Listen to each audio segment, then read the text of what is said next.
Trantor, Coruscant, Holy Terra. What do all these places have in common? Well, they are all planets that are covered by city. Today we're going to be talking about the Ecumenopolis, one of the new features that is being brought in the MegaCorp expansion. However, we're not going to be talking relatively deeply when it comes to mechanics. The Ecumenopolis and the economy base of the game in 2.2 is relatively complex, and it's going to take a little while for me to wrap my head around the entire system, because overall it's going to be pretty complicated by this point in the game, especially when it comes to balancing economy and all that stuff. So we're just going to have a general overview of the Ecumenopolis, what it does, how to get it, etc. And once the actual game lands on the 6th of December, then we can dive a little bit deeper into things once we got our heads wrapped around it. So without further ado, let's talk about the planets that are also a city.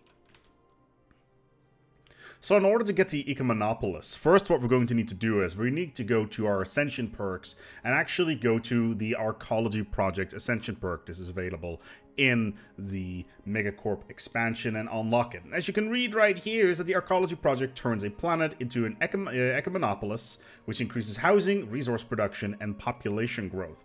Effectively, you will get access to the brand new Arcology districts, and basically you won't be able to do a lot of food generating. This will also replace the generating, miner, and agricultural districts on your planet. So picking the right place for an Ecumenopolis is actually rather important, because it's going to be generating quite a lot of trade value.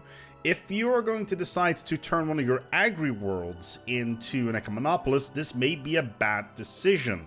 Also, an Ecumenopolis with its high trade value may also be a good choice for your capital world, or a size 20 to 25 near your capital world for those additional trade routes. Effectively, you're building a capital for your particular area. So I've set up this planet over here. It's Lachium Prime, and this planet is all pretty much ready. Right now it's listed as a forge world, which means it has a general output of +5, which is in general probably not the best of ideas considering of all the energy districts that are here. However, in order to build our Ecumenopolis, we're going to need to remove every single district available and pour everything into the city districts. Every single district on the planet needs to be filled up with a city district. It means that we need to remove every single tile blocker and stuff like that, and maybe give up some of the rare resources that are available on this particular place. Hell, we could even remove some of these remaining tile blockers here as well, just so we can build a couple more of these housing districts, just to fill up the amount of slots that we have available, and bop it up towards 26. Now 26 is pretty much the maximum you can get through various traditions and stuff like that. However, now that we've maximized the amount of districts on the planet into city districts, it's time to make the decision to make a Ecumenopolis. So let's go to our decisions, and right at the top is the Arcology project. Now, in order to build a Ecumenopolis, first what we're going to need to have is 200 influence, 20,000 minerals, and it's going to take about 10 years for the project to be done. It's very similar to some of the mega structures. It's a very large undertaking because you're effectively covering the entire planet with housing, ignoring oceans and stuff like that. Now, like I mentioned, it turns the Ecumenopolis planet on, where your housing, resource production, and pop growth are focused on. So let's turn on the Arcology project. We can click this one away. Now, I have instant build turn on, so we have immediate access to getting those Ecumenopoli online. And yeah, so we've got layers of urban sprawl available on the Ecumenopolis. So what can we do with this right now? Well, first of all, we got to make some choices. First of all, we get the 13 slots of residential Arcology. What do they do? Well, they generate a lot of housing. We currently have 120 available for our pops. Now, we got quite a lot of clerks, and we're still filling up slots here. So we may actually decide to put in some more residential Arcology, because it does generate a reasonable amount of housing, and we have 25 slots. Again, again, you kind of want to do this on a very, very large planet. Now, what we can do here, for instance, we can build leisure arcology, which means that we will generate more consumer goods, one of the key elements to keep your empire happy. We got the industrial arcology, which is also consumer goods. Now, the entertainers... Oh, my apologies. The entertainers actually turn the consumer goods into Unity amenities.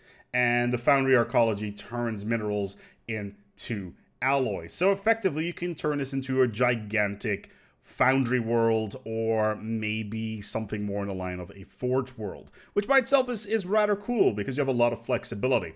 The one thing that you need to watch out for is that a lot of the other production is not here. For instance, there is no food production on this planet, as you can see right here. We're running a deficit of 188, and this is definitely impacting in our economy. So what we're going to need to have is we're going to need to have a reasonable amount of agri-worlds nearby, or at least within our empire, to sustain this Ecumenopolis. So let's take, for instance, we can build the foundry arcology or the industrial arcology.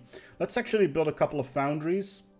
Let's see how that works. So we're just building up here. And once again, we still have the 25 tiles. So we can turn this planet into a relatively large amount of stuff. We still have 7 districts remaining. We built 6 of the foundry arcologies. We got 13 residential arcologies. So we got 7 more remaining. So let's build 3 industrial arcologies and 4 leisure arcologies, just to offset our general costs, because right now we're still not producing enough consumer goods to make this particular build stable.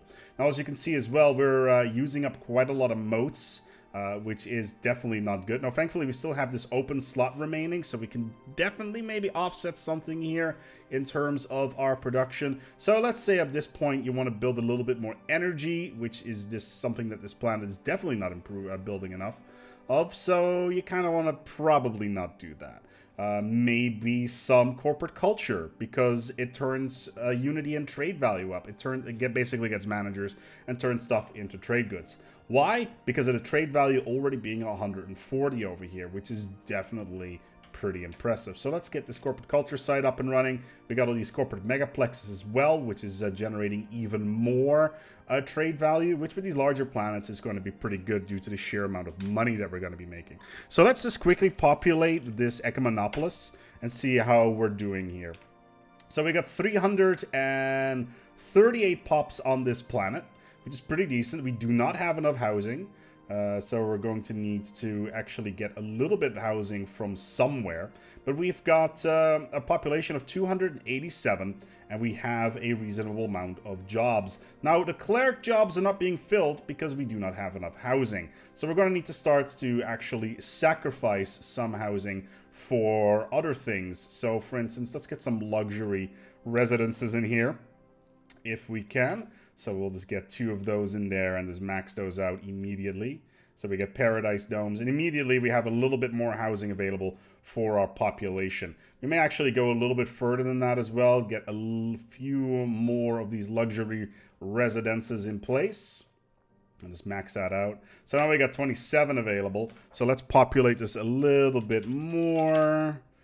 And there we go. We got 317 pops. We got 299 jobs available, and so far so good. We are generating 157 alloys on this planet, 167 unity, a reasonable amount of social sciences, but all the other stuff is significantly in the minus. In order to boost our economy here, we're going to need to have a significant amount of forge worlds as well as energy worlds to upkeep the sheer amount of trade value that is generated on this planet. Now, overall, the planet, obviously, it instantly turns into the Ecumenopolis tile set, and it looks pretty swanky. Now, when it comes to sheer trade value, right now we are getting 415 trade from pretty much this planet alone, which by itself is pretty damn good. From pop jobs, we're getting 332, and all this stuff can basically be translated into our capital world. So if we turn the trade routes up in here. So if we had a starport, for instance, that had a trade hub, that would be useful, I would guess. And then we can actually see the trade moving in. So we got 596 trade moving from this particular system back to our capital over at corporate HQ. Actually, that was corporate HQ, so we got 471 going back towards corporate HQ. And effectively, we're getting an insane amount of resources. Now, right now, we have the problem of some piracy being picked up here.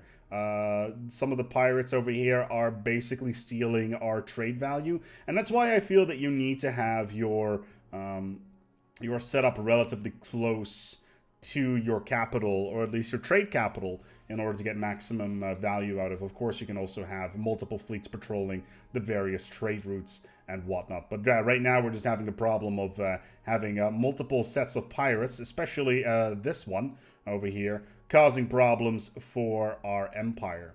So Ecumenopoli, they are pretty interesting for the sheer amount of productivity they can have. As you can see, the sheer amount of alloys that we're producing here. Is this an optimal setup? I do not know. Maybe a more energy-based world would be more interesting. Maybe more trade value, as we can, for instance, replace this here with something that actually generates more trade. We can actually get a metallurgist update here as well, so we actually can get more alloys. We got all these commerce megaplexes, which seems to be good because we can generate merchants. So let's say we replace all of this with some more commercial zones and actually get some more commerce going for our commercial megaplexes. So now we're almost producing 500. And we can even generate even more resources where necessary. But yeah, we can slowly but steadily change the output here. This is just mineral purification hub, so that generates just minerals. Fascinating. But yeah, it's way too early to tell on how this is going to tie in. They're definitely economic powerhouses when it comes to sheer income. When this trade actually arrives at our capital world, it's going to boost trade and income by quite a significant margin, and that right there is pretty cool. I've set up another Ecumenopolis right around here. There she is. So there's our other Ecumenopolis. It's not nearly as well developed as the initial one that I set up, and of course this is our empire capital. This is where all of our trade goods come in, and as you can see, the trade value is pretty terrible because we only have 44 pops on this planet. But yeah, the Ecumenopolis can be picked up relatively early, which is something that I find fascinating, because it means that you can start building your quote-unquote trade capital very early on, whilst differentiating your income of minerals and food and energy for other worlds, and funnel all those resources, or at least the trade value from those worlds, back to your Ecumenopolis. And that right there seems to be a very good option.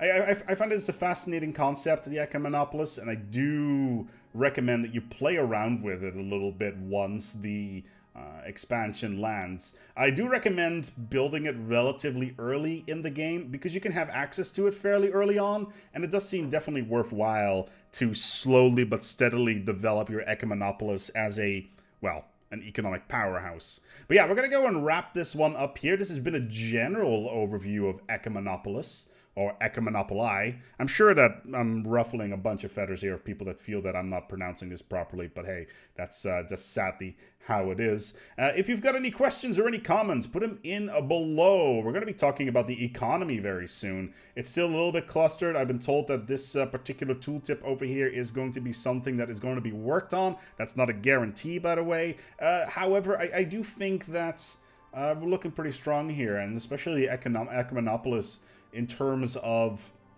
empire specialization is going to be pretty cool. I'm really looking forward how this is going to develop over time, and having to min-max your buildings and your various districts and what direction you want to take your worlds in is definitely something that is very interesting. I'm really looking forward to it, especially considering, well, the amount of resources that megastructures take now in terms of alloys is pretty insane. So slowly developing these structures in order to get maximum access to resources is going to be pretty important. Anyway, we're going to wrap it up here. Thank you so much for watching, and until next time, take good care of yourselves and, as always, each other.